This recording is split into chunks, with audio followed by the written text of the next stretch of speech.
حکم دیا کہ دشمن کے پہلو پر حملہ کریں۔ یہ سننا تھا کہ مسلمان گھڑ سوار بادل کی طرح رومی لشکر کے دونوں اطراف سے ان پر ٹوٹ پڑے۔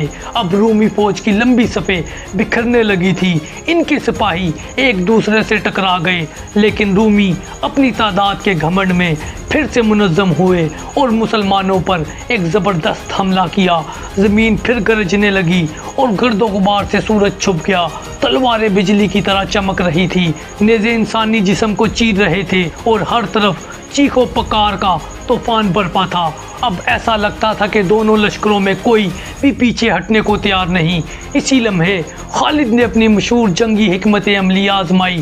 انہوں نے مسلمانوں کے ایک حصے کو پیچھے ہٹنے کا حکم دیا، جیسے وہ جنگ ہار رہے ہوں۔ رومیوں نے بھی یہی سمجھا کہ مسلمان ہار رہے ہیں اور پھر وہ پورے زور سے پیچھے بھاگتے ہوئے لشکر پر ٹوٹ پڑے، لیکن یہ خالد بن ولید کا جال تھا۔ اچانک دونوں اطراف سے مسلمانوں کے دستے پلٹ کر دشمن پر حملہ آور ہو گئے۔